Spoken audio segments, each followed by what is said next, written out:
Yes, welcome along to another edition of the West Cork League podcast with me, your host, Ger McCarthy. You're very welcome. I'm joined again, I'm delighted to say I'm joined again by my usual partner in crime, Mike Helen Piero for the West Cork League. Mike, welcome back to the show. Great to be back, Ger. Delighted to be back. It was a couple of interesting weeks there in the podcast for the lads were covering me. That's putting it mildly. We had a lot of reaction to a lot of our guests, but we're indebted to them for ringing in and helping us out whilst you were away. I presume you had a nice break. I had a fine break, yeah. But it's great to be back to the belt.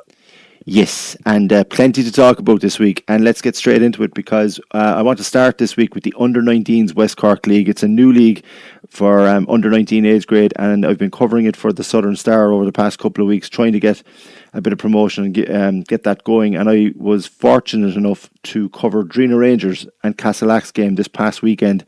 Drina running out 7-0 winners, and the scoreline suggests it was very one-sided. It wasn't all that one-sided.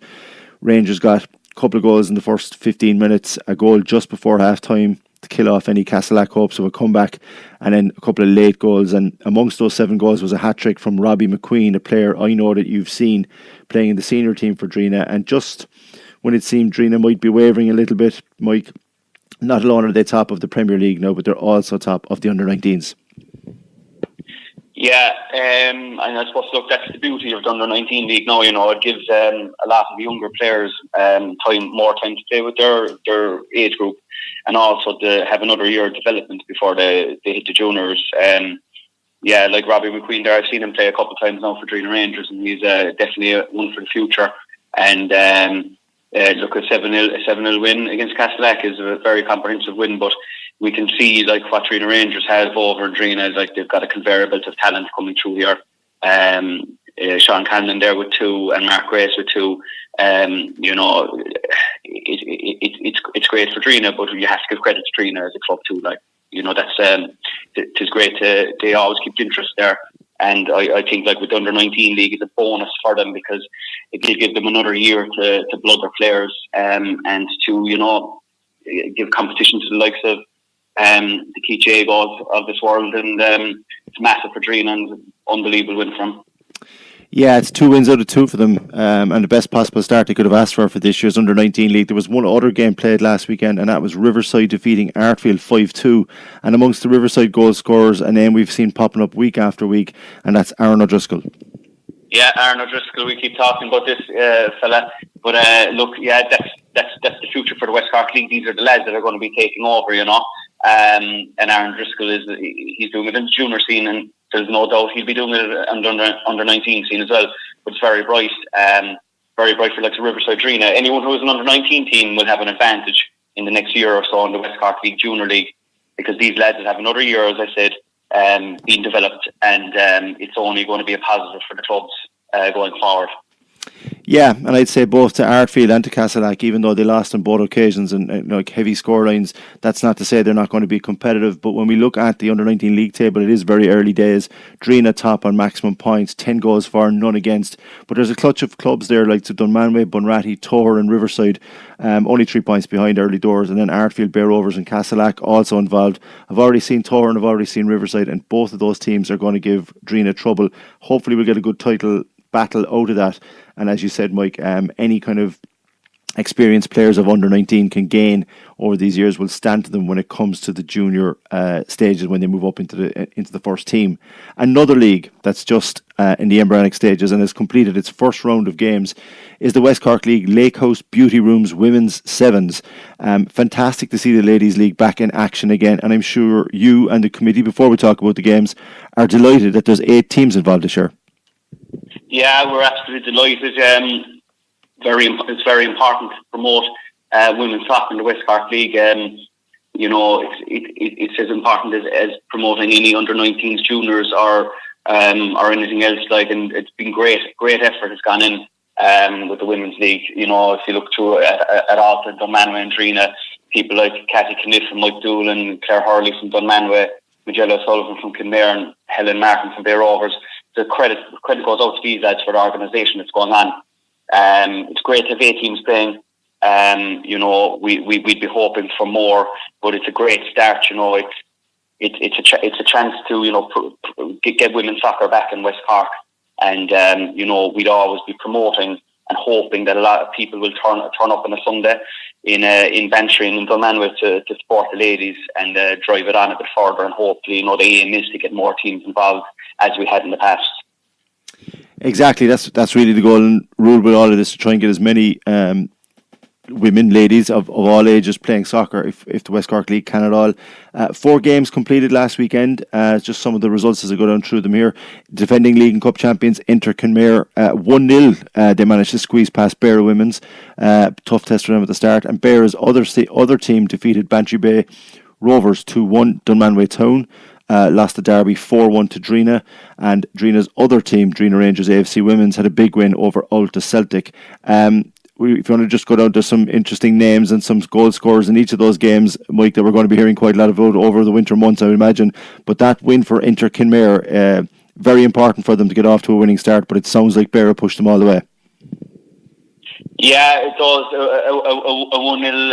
A 1-0 win was a tight affair, but that was an important win for Kinmare, and Beara wouldn't be no pushovers there. So look, it's a super win for Kinmare, and it's a great start for them. And we see some big scores elsewhere in that league as well. I know it wasn't the best of starts for Ulta, but it's a brand new team and they will only improve as time goes on. But you've got Burrow Regan with a hat-trick, Mauro Driscoll with a hat-trick, and Drina, both of Drina's teams getting off to important wins. Yeah, there's something in the water in Drina, Ger. There has to be, because the juniors are flying, the under-19s are flying, and now the women are making a statement. So it's serious going for Drina in all gender groups, I suppose, put it that way. But great start for Drina. 2 teams coming out of Drina just shows the interest that soccer is over in Drina. It's credit to them, in fairness to them. But yeah, super win for them, and it'll be hard to stop. They will indeed. Danielle Jackson got 2 goals. Rachel O'Donovan and Danielle Carroll also scored in that Drina win over Ulta, while in the 4-1 defeat of Dunmanway Town, Ruth Collins scored for Dunmanway, while Sarah Collins, Evelyn Bennett, Katrina Maloney and Marion McCarthy got on the score sheet for the Cannon Crawley Park Club in a 4-1 win. That other game that we spoke about at the start there, Beara Women defeating Bantry Bay Rovers 2-1, Emily Barrett scoring for the Kelgill Club, but Katie Kelly and Roisin Harrington efforts earning Beara, one of 2 Beara teams, all 3 points. And all that means, even though it is very, very early days, we'll take a quick check on that league table, because it's nice to look at it even in this early stage. Both Drina teams, as you said, top of the table on 3 points, joined by Inter Kinmare, defending League and Cup champions. Beara also there, while the other teams, Bantry Bay Rovers, Beara Women's and Dunmanway Town Women's and Ulta Celtic Women's, yet to get off the mark. But brilliant to see 8 teams, and hopefully that 7-a-side league, kindly sponsored by the Lake House Beauty Rooms, will continue to grow over the coming years. We're going to move in now to the senior side of things, and we're going to move to what is fast becoming the most interesting and intriguing title race of all the age groups in West Cork this year, and that's the O'BrienWaterServices.com Championship Division.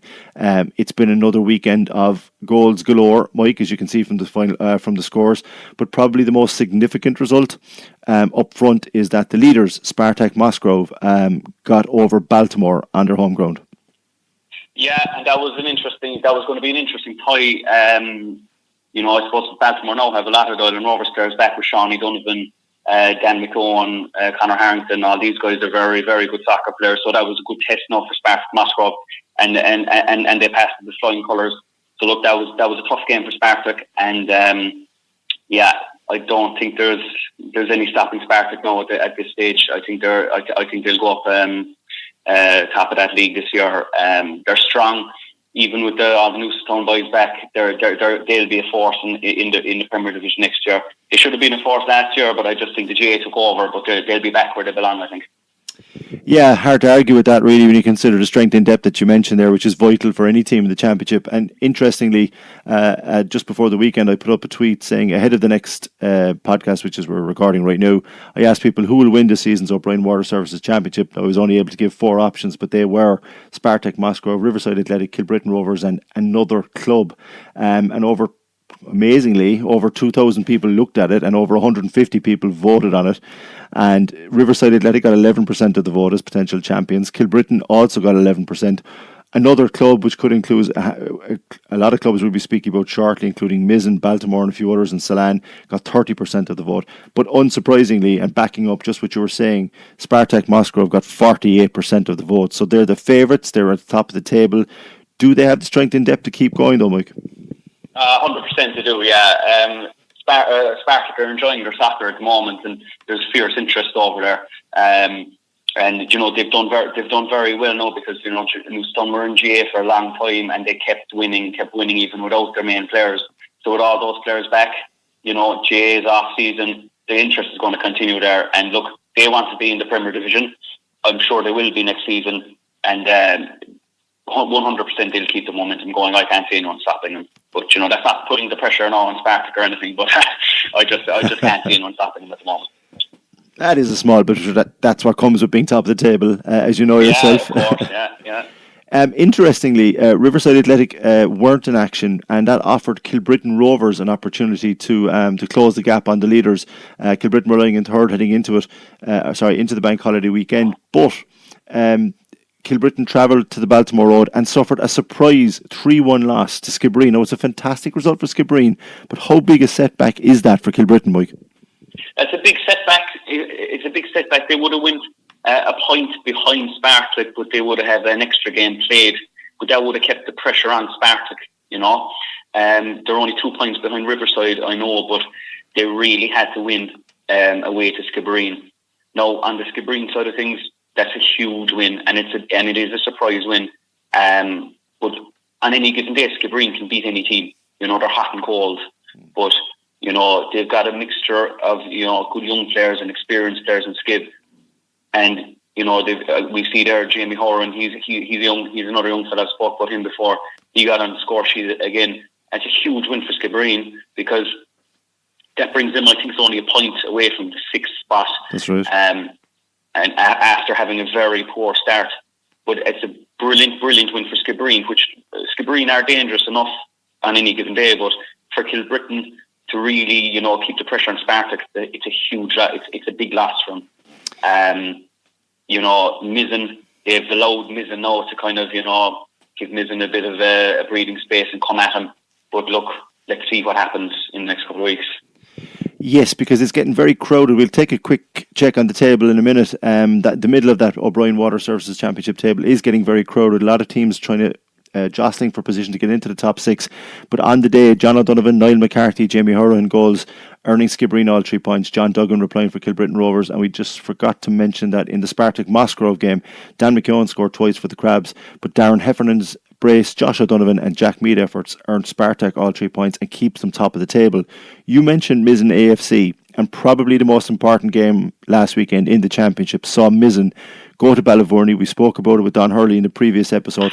This was going to be a real test for Mizzen, but they came through with flying colours and a 2-0 win. Yeah, and that's a long journey from Mizzen to Ballyvourney, Ger. And that was a huge win, but it doesn't surprise me either with Mizzen. So we often spoke about Celan being very, very tough team, especially at home. But it doesn't surprise me that Mizzen beat them, because Mizzen on any given day could beat anyone, even in the Premier Division. They're a very, very good outfit. They're a very tight team, and that they're only 7 games played. They're on 14 points. They're only 5 off the top with a game in hand. They're going to be there at the end of the season. I could see them going up at Spartak the way they're going at the moment. They have a county final next weekend, so they're off next weekend. So they'll have all the footballers back. They'll fully concentrate on the soccer, and I can see Mizzen causing a lot of trouble now. What about Celan? Because we had spoken about them week after week. They're on a fantastic run. They've played 9 matches. They've scored 27 goals, but I'm looking at the goals against Colliam, and that's 26. Do you see them finishing top 6 despite losing last week? Yeah, I do. I think they came back into the league after having number of issues last season. So they're after coming back in this year, and they're doing very well. Like, they're on 9 points with 14. I know they're conceding goals, but it depends. It depends how Baltimore and Skibbereen get on, really, and Dunmanway Town too.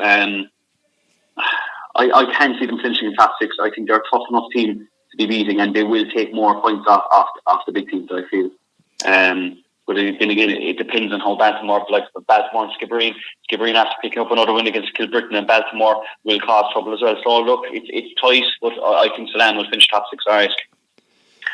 Yeah, as I said, it's getting very crowded in that middle area, and like any slip up now, much like the Premier Division, every game seems to count this year, heightening the importance of trying to go on a run. One final game to cover in the O'Brien Water Services Championship from last weekend, and that's Ulta Celtic losing at home, unfortunately again, but losing to Castletown Celtic. 2-0 win for Castletown. Kevin Pedersen and Sean Crowley on target. Interesting because that takes Castletown to 9 points after 9 matches. Now they're on the outskirts of the top 6, but not insurmountable between here and the end of the season. I tell you, it wasn't long ago that we were talking about Castletown, and they were in 0 points.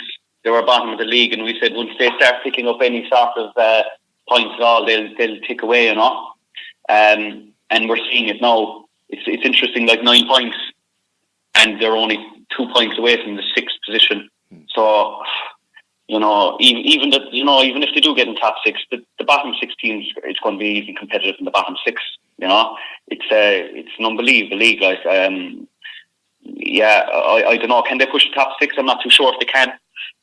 But they're getting wins under their belts now. They're getting points, and as Castletown keep going in the league, they're going to get stronger. They're always a very, very good cup side, especially in the Beamish Cup.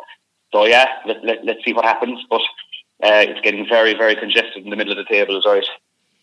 Yeah, and just to recap on those, Salan losing 2-0 home to Mizzen AFC, James Scully and Sean Sheehan on target for the visitors there. Castletown winning away from home with the same scoreline, Kevin Pedersen, as I said, and Sean Crowley scoring in that one. And all that means at the well past the midway point of the season now in the O'Brien Water Services Championship, the initial phase, but anyway, Spartak Musgrove, 8 games played, 19 points. Riverside Athletic, 8 games played, 17 points. Kilbrittain on 15 points. And then you've Mizzen on 14 and Salan on 14, but Mizzen have 2 games in hand on Salan and a game in hand on the top 3. If you take away the top 1, 2, 3, 4, 5, take away Spartak, Riverside, Kilbrittain, Mizzen, and probably Salan, that last 6th place, you've got Drina Rangers B currently on 11, Baltimore on 10, Skib on 10, Dunmanway Town B on 9, a team we haven't really spoken much about, a young team more than capable of picking up a couple of results, and Castletown on 9. Of the teams that are there at the moment, Mike, Drina B, Baltimore, Skib, Dunmanway Town B and Castletown, who's going to get that 6th place? Oh, Jesus, it's a tough question, Ger. It's a tough one. I just keep looking at Dunmanway B with the young team that they have. Baltimore, they've the Island Overstairs back now. If I was a betting man, I'd probably go with Baltimore, just because they have firepower in Dan McOwen. If they can keep Shawnee Donovan coming back playing, he's another addition, and they've got Paddy Bohan there in the ranks as well, which is a good goal scorer too. If they can stop the goals going in and keep scoring, I can see Baltimore hitting the top 6. But it's a tough question because the amount of goals that have been scored in the O'Brien Water Services is ridiculous. It's ridiculous. Like every week we see these score lines coming in. It's impossible to know. But look, I'll stick my head out and I'll say Baltimore. Would you think yourself, Ger? I was hoping you'd ask me that. It's like you said, the beauty of the O'Brien Water Services Championship this year is that teams are picking up points now because players are coming back from GA and whatnot. But even in the middle section of it, like none of Drina Rangers B, Baltimore, Skib or Dunmanway B would worry much, I'd say, about being in that top 6 because they go in as underdogs. So they'd have nothing to lose if they did finish when the league splits and the top 6 go off to battle it out for the league and the bottom 6 battle out for Division 2. I do like to look at Drina Rangers B because I know they've 9 games played and they only have a couple of games left. Baltimore have games in hand, but Drina have slowly and quietly been picking up points. They've been struggling to score goals. They've only got 11, which is I think is one of the worst in the top half there. But and yet, even with 3 wins and 2 draws, they're in there thereabouts. And Cannon Crawley Park suits them with the kind of football they like to play. And we've been focusing on Skib and Castletown coming up from the bottom half, Baltimore with the players back. And yet there they are, just outside the top 5, and one victory, in their final 2 games might just be enough for them. So, as much as I agree with you what you said about Baltimore, and it's great to see Skip pushing on and Dunmanway Town B in with an outside chance, I just think the experience that Drina Rangers B seem to have in the squad might be enough. But there's going to be twists and turns in the final couple of weeks. And I think the best thing about this, Mike, and maybe I'd like to hear your view on this on the committee, no matter what happens, you're now going to have two really, really good leagues to finish off the season insofar as the top six and the remaining teams battling out for Division 2. There's no clear front runner, and it makes for an exciting finish for everyone involved. Yeah, like if you look at the bottom six as we have it now, Castleack, Alter, Castletown, Dunmanway, Skibbereen, Balsmore, 2, 3, 4, 5, 6. Like even if it's split the way it is now, Ger, like that's seriously competitive. You know, you've got Dunmanway B who are scoring a lot of goals. They're playing very entertaining soccer. Skibbereen, as I said already, can be hot and cold. Balsmore have very, very good players once they have all their players. Alton, Castleack, yeah, they're suffering at the moment, but once it breaks into the bottom tier and the top tier, they have another chance to go at it. It's a fantastic league, and it's a fantastic way of getting teams competitive. Credit, in fairness, credit to Eamon Connolly, the Drina B man. He actually, kicked on with this format, and it's working. So yeah, look. Even if it is split now, it's going to be seriously competitive. It's the most competitive league I've seen in a long time, to be honest with you. I can't remember any other league that's been so competitive than this year. Same with the Premier Division, but this Brian Water Services league is class altogether. Indeed it is, and fair play to everyone involved, and lots to look forward to in the coming weeks, and we're going to see how all that plays out. And finally, we move into the top tier, the Premier HighSpecCars.com Premier Division. 3 games played last week, each of them significant results at both ends of the table. I'll just give you a quickly run through the results. Ballydehob 1, Dunmanway Town 1, Toher Celtic 4, Bunratty United 0, and Doris 1, Drina Rangers 4. Let's start with the first game because I know you were there. Ballydehob 1, Dunmanway Town 1. A draw, not much use to either team really? No, not great to either team. But the only way I can describe this game was the complete and utter onslaught from champions, Ger. They compiled the pressure on us, something savage for the bones of 70 minutes like that. As you know, now we're missing a lot of players in Ballydehob due to Gabriel Rangers, so we had a weakened team out. So the draw is a great result for us. I don't know, is it a great result for Dunmanway though? What do they have played now? Is it 3 games? They've 3 games played. They've got 4 points, and they're 12 points behind the leaders, who've 3 games more played than them. Yeah. So, I said it before, it's very tough to go to Rattravan in Ballydehob to get a win. Now, I know Drina did it this year, but I think this is the third or fourth game we've had with Dunmanway Town, and there hasn't been a winner. I think they've all been draws, even in the playoffs when they beat us in the penalty shootout. But it was the goal scored Ger McCarthy for Ballydehob was one of the best goals I've seen in a long time. It was the free kick from a good bit out the field. He put it into top corner. So Ballydehob actually went 1-0 up. Now we were very defensive in the game because of the squad of players that we had, and it was a very good defensive exercise for us. But we couldn't keep Dunmanway out. They piled a lot of pressure on us. Stephen Cahan in the back, the ex-Riverside man, he was class, very very good in centre half, along with Reece Coakley in the wing. Now is a class act. He caused a lot of trouble for us, and he scored as well, didn't he? What's that? He scored for Dunmanway as well, didn't he? He did. He scored. Yeah, scored. I think it was a corner.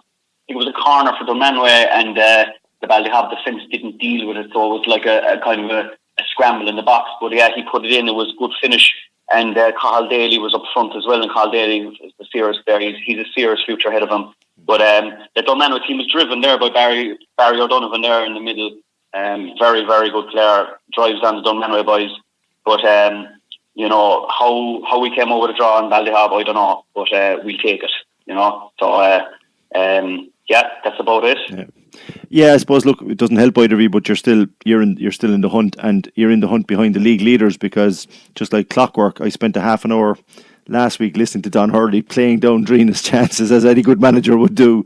But 4-1 away to Doris, 4 different scores, top of the table. They're gaining momentum, Mike, and they're a juggernaut once that happens. Everyone is downing their own chances, Ger. I think John said that we'd be the favourites, right? But I think that's fading away now, and Drina are saying that they won't win it. But Drina, we all know what it's like to go to Doris and under Tyke Sullivan's team. 4-1 win away in Doris is fairly comprehensive now with Jamie Walsh, Tom Connolly, Gar O'Dwyer and Barry O'Driscoll. They're flying it.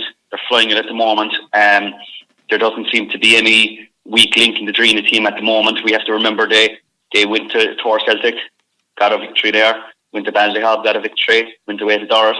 They're very good on the road, So Don won't be appreciating me now building Drina up. I know he won't. But, after last year, they were in a lot of finals, lost a lot of finals, but I think they're back. I think they're back to the season previous to last season. So it's a good win for them. Doris, on the Doris side of things, it was always going to be tough for Doris coming up for the first year, but they're still in the mix. They're still in the mix with the likes of Ballyhob and Clontown and Lyre Rangers and, our Lyre Rovers. It's going to be very tight, sure. It'll be very, very tight in the bottom half of that league this year, I feel. But on Drina Rangers are flying it.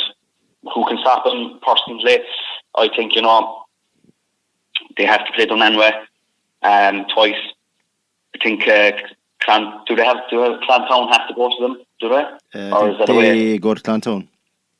Yeah, that might be tough for them. But the way they're going at the moment, it's going to be very hard to see who's going to stop them. It is.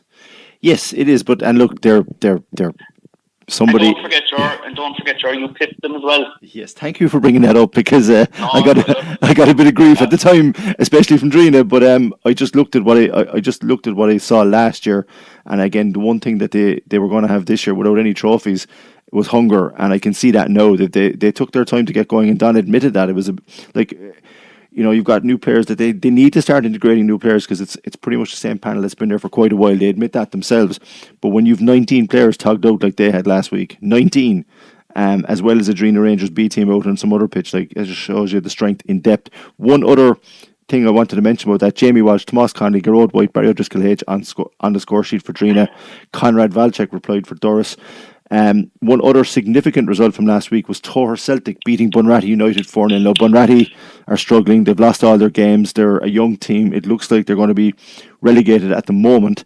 But from Tor's point of view, they badly needed to get back to winning ways, Mike, and that will be a big boost for them. Sammy Maw getting a hat-trick and Johnny Hurley also scoring. Yeah, good win for them. Yeah, Bunratty are struggling there now, as we said before, with the young squad. But look, we all know Bunratty, they're building. They're going to have a lot of young fellas with experience of playing in the Premier Division.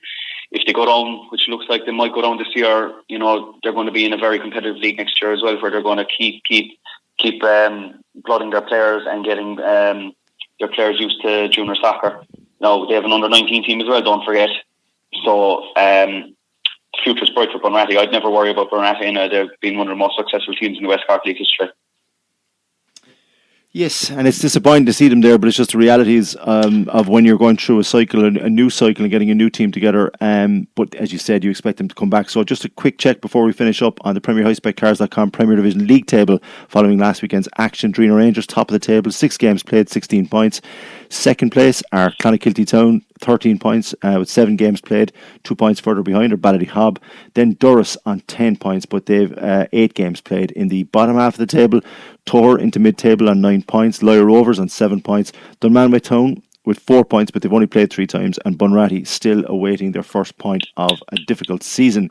Finally, the fixtures for the coming week are a greatly reduced fixture list, and that's because on Sunday the FAI Women's and Men's Cup finals take place in Dublin, and on that day no league games in any of the affiliated leagues to the FAI are allowed to take place. But the day before, Saturday 2nd of November 2019, there are 2 matches down for decision, and a significant one in the PremierHighSpecCars.com Premier League at 7 o'clock under the floodlights in Lyre, in Knockscar. Lyre Rovers taking on Dunmanway Town, whilst earlier in the afternoon Drina Rangers begin their Munster Junior Cup odyssey in a first round tie away to Kilreen Celtic. Predictions for both of those games, Mike? We'll start off with the Drina Rangers game anyway. Away to Kilreen. I think they're the north side of the city, up in Ballyfrehan, I think.